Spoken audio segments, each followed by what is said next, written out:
What's happening, guys? This is the Grand Master of Faster, and welcome back to Let's Play The Legend of Zelda Oracle of Ages.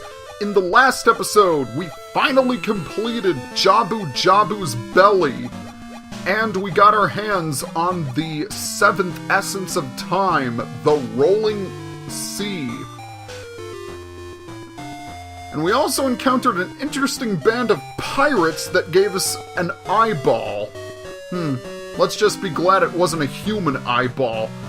But anyway, they told us to go to Crescent Island, and here we are right now. I might as well go ahead and insert the Toke eyeball, because we have to go through this passage. But before we do, I just want to share something. This patch of soft soil here, if you use the shovel, you can dig it up.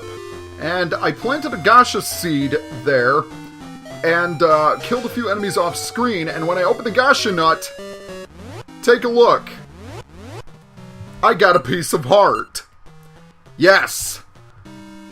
At long last, I no longer have to worry about that godforsaken piece of heart, and if I'll get it done, if I will obtain it in time.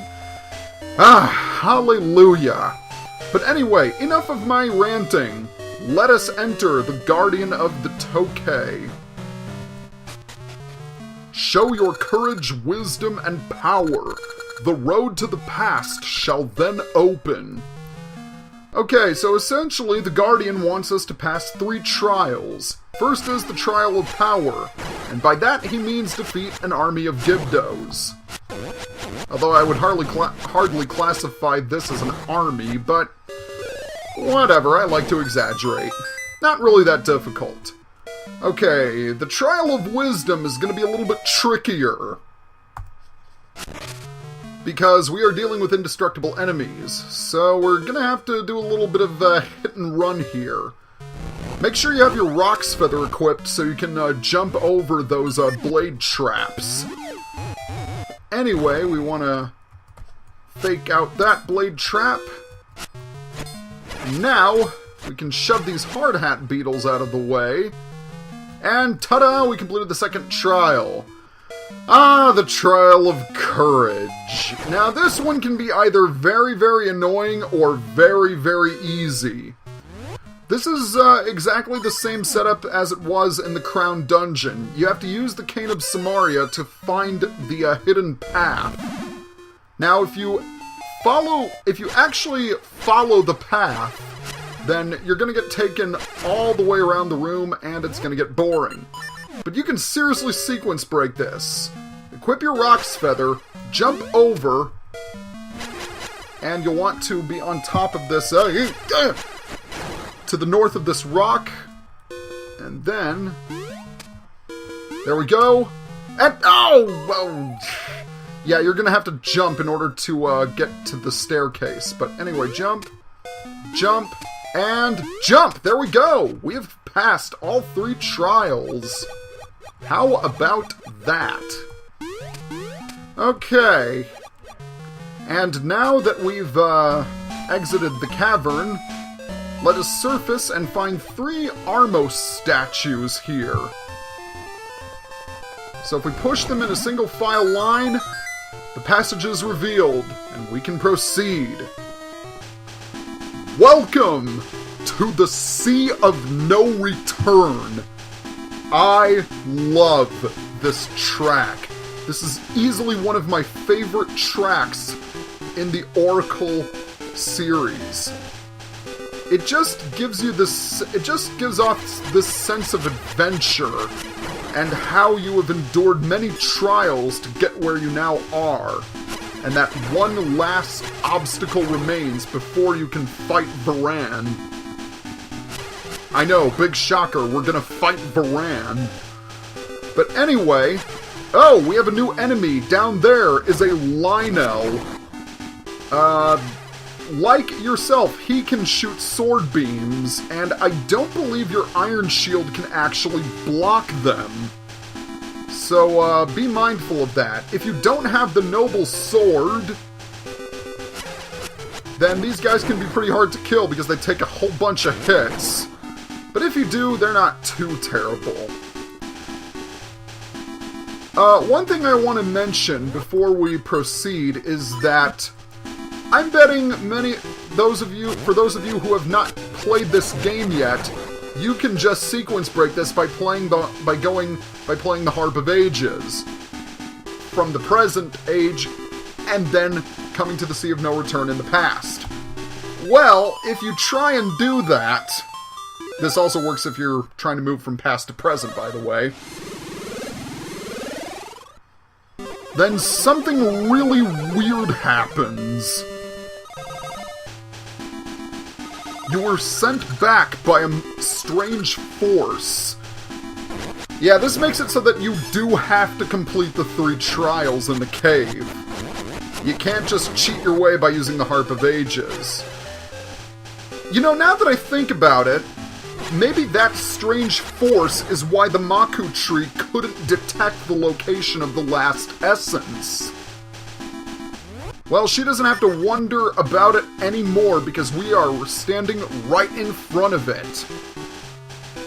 Presenting Level 8, Ancient Tomb.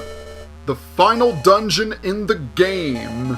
Unless you count the Black Tower, which is where we're going to go to fight Varan. I know, big shocker, but...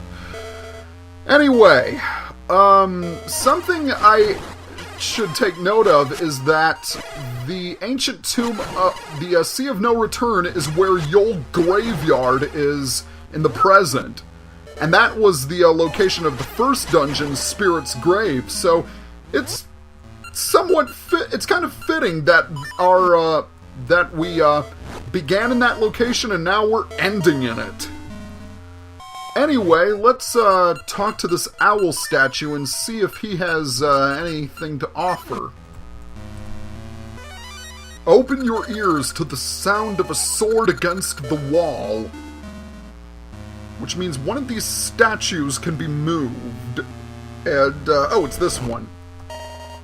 And indeed, that wall is bombable. In terms of difficulty, this dungeon is pretty tricky. Because, Floor Masters! Get away! Die! Die! Die! Die! Die! Sorry about that. But anyway, as I was saying, in terms of difficulty, I would say this dungeon is not nearly as tedious as Jabu Jabu's belly was. But there are still plenty of traps and surprises that can catch you off guard in here. Another thing that I can say about this place is that you are going to need to use almost every one of your items if you hope to get your hands on the last essence. It's sort of the ultimate test, if you will, in terms of Oracle of Ages, saving the Oracle of Ages. But we already saved the Oracle of Ages, so why am I still talking about it? Anyway, what we need to do here is we need to keep all of these switches pressed down. And for the last one, we need to light the torch. And once we do that,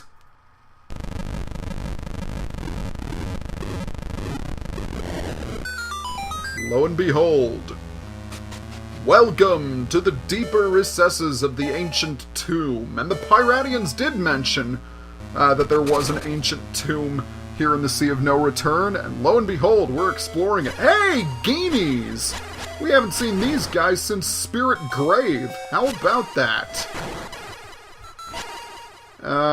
Let's see. Oh, yeah.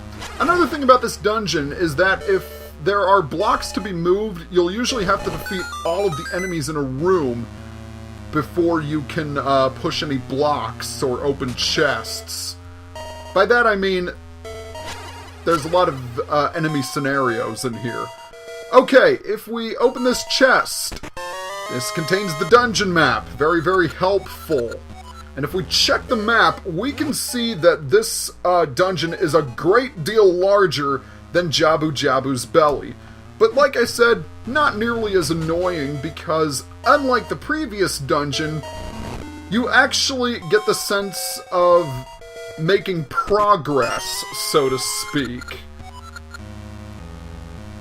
Whenever I go through Jabba Jabba's belly, I feel like I'm getting absolutely nowhere. Not so here. And, okay, yeah. Now that we got a key, we want to head back down because there is a block right there that we can unlock. A rock that needs unlocking. It's a rock block that's locked, and... Okay, I'll stop doing that. Remember when these Guineas took a lot more hits with the sword? And now if they take only 2 or 3. Don't you just love upgraded weaponry? I know I do. Okay. We don't want to go through here, we want to go right there. Alright, so we have some more ghosts that we need to deal with. Okay, one spin attack will KO them in one shot, but, fortunately we can't get that chest because it's blocked by the blue barricades. Alright, what we want to do is we want to, hit that crystal switch so we can, well, pass through blue barricades, as I just said. As I mentioned earlier, this game really loves utilizing the colors red and blue. Okay, here we have a blue sarcophagus. Why did I think that was gold? But we can't move it. And yet we want to move it because there's a chest there. We will be able to take care of that later on. For now, we can see that there's another cracked wall right there, so let's bust it open. And... Remember what I said about there being traps in this place? Yeah, I wasn't lying. And... oh, wow! Not a single hit taken. How do I... Never mind. Forget I ever said anything. Okay, at least we have another key in our hands. There are, like Jabba Jabba's belly, there are a ton of keys in this place. So be sure you check everything before moving on to the next room, because let's face it, we all know how much backtracking sucks. Anyway, let's get the long hook out, because there's a diamond we can switch places with. And let us move in the upper regions of the floor. As we proceed, the spirits will continue to haunt us, and I'll stop talking. Okay. Where does this one go? Oh, I might as well do this. We go up here and hit that switch. Another staircase will be revealed, so we can... so we'll have an easier time going in the direction that we want to. How sweet is that? Okay. Actually, I think we want to go the other way.